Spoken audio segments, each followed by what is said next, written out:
After each town council meeting, the staff sits down and records a quick recap, highlighting the public meeting. The complete meeting can be found on the Town of Avon, Indiana's YouTube page, but this podcast is designed to give you a simple overview to help keep you informed about what is happening. The Avon, Indiana Town Council meets twice a month at Avon Town Hall.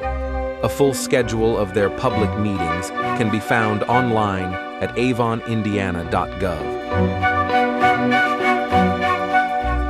All right, hey everybody, this is Jared Wade, Communications Director for the Town of Avon, and I am with Ryan Cannon, Town Manager from the Town of Avon. And this is the first ever quick recap in a podcast format. So, no video, it's just audio. Ryan and I are sitting in my office, and it's weird. It's a very awkward feeling to just be sitting in an office with no camera on and the lights are off and everything like that. But you're probably wondering, So you're probably wondering, hey, why are we doing an audio podcast and we're not doing the video stuff? Well, we want to try to make it as accessible as possible to be a part of what is happening in the town.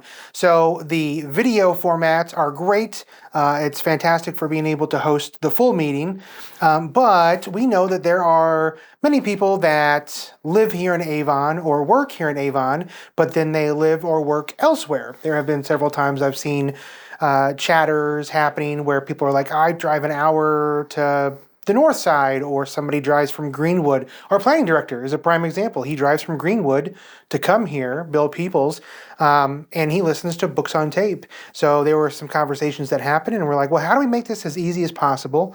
So we said, you know what? Let's start doing podcasts. We're going to take all the audio from the podcast or from the live meetings and put those in a podcast format. But these quick recaps we're going to do in more of a casual style, just talking about the meetings that happened. So that way, if you don't want to listen to the entire 2-hour-long meeting, maybe you just want to catch up on what's going on, this is exactly for you. So are they going to be perfect? Probably not. Are they going to be human? Absolutely. So that's what we're all about, and that's what we want to make sure that you know about. So with that, we just got done with a town council meeting, and Ryan is going to give us a quick little recap on what happened at the meeting. One really big thing happened. Two really big things.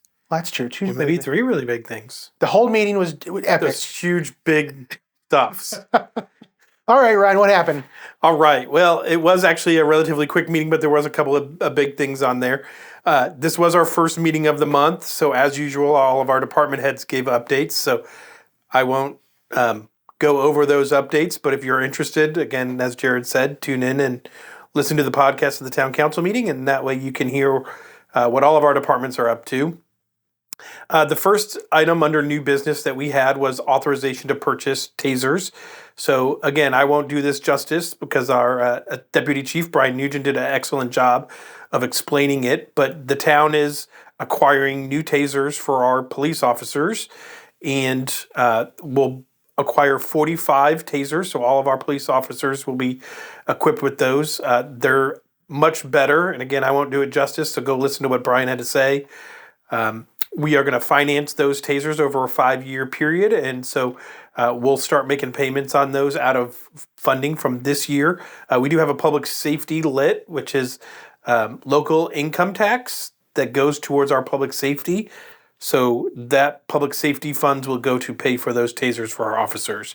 And again, they're supposed to be much better and actually more transparent as well. So kudos to our police department for doing that. If you've never been a part of the Police Citizens Academy, you have a whole new appreciation for what a taser can do and how important those are. So,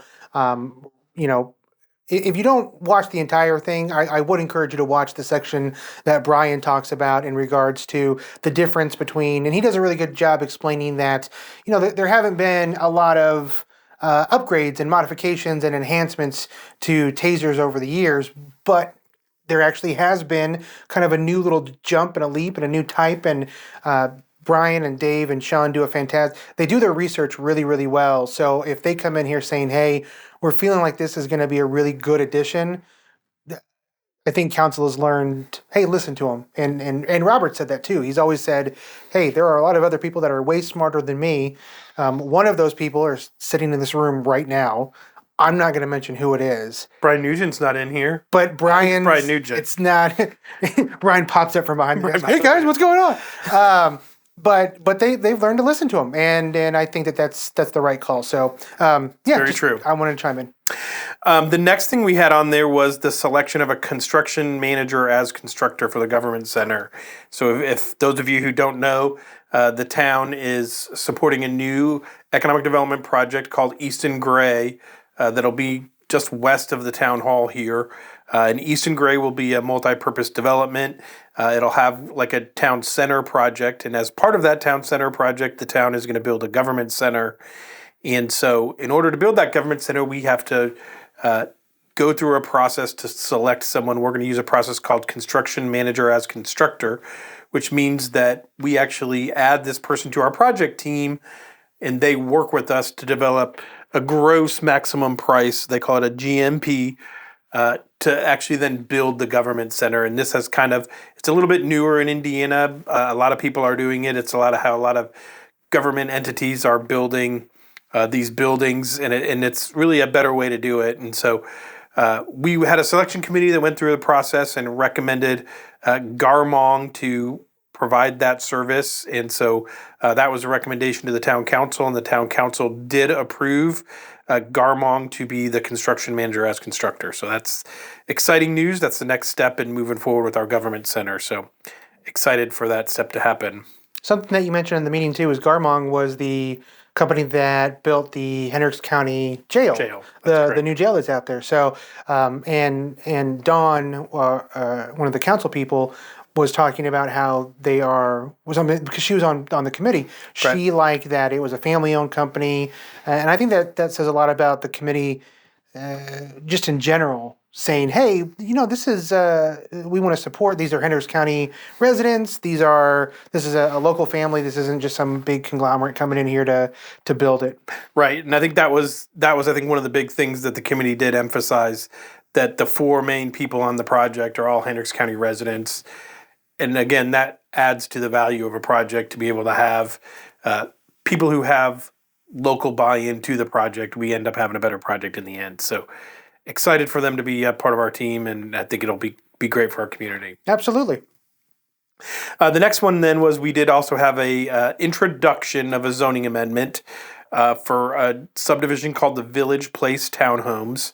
And so if you go watch the meeting, you may recollect we had a earlier version of this proposed, which is actually, this property is just north of the Costco. There's a kind of a thin line, and a subdivision was proposed there previously for townhomes.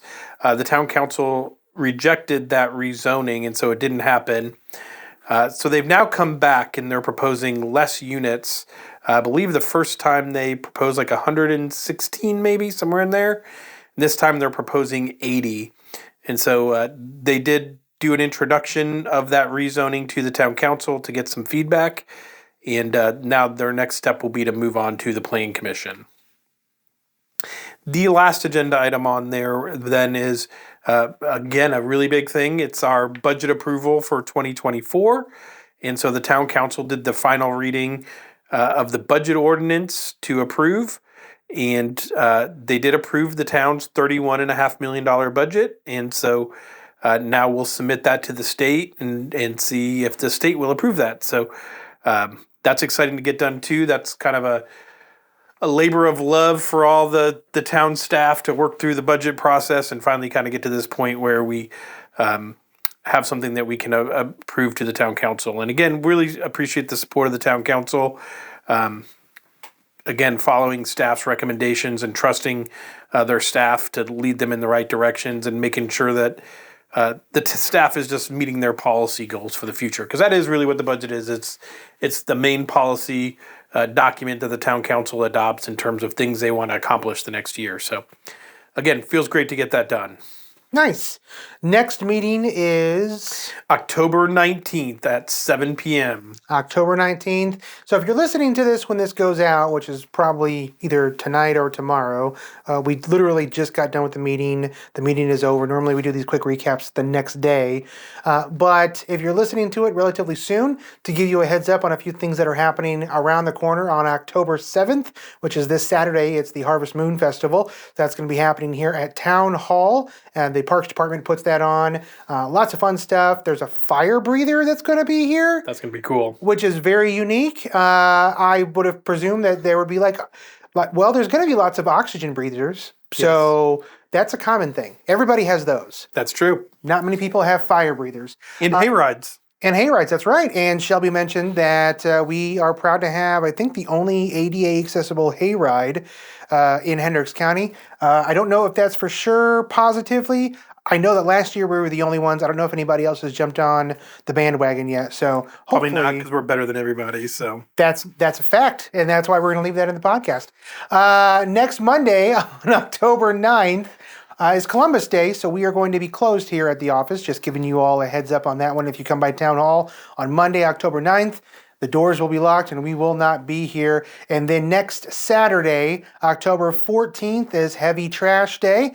This is an event for all of the residents of the town of Avon. So we appreciate you being a part of the town of Avon, and we want to make sure that we use your tax dollars wisely. And part of that process is giving you the opportunity to get rid of that stuff that you just don't need anymore. So Heavy Trash Day, you can find out more information about that on our website, avonindiana.gov/Heavy Trash Day.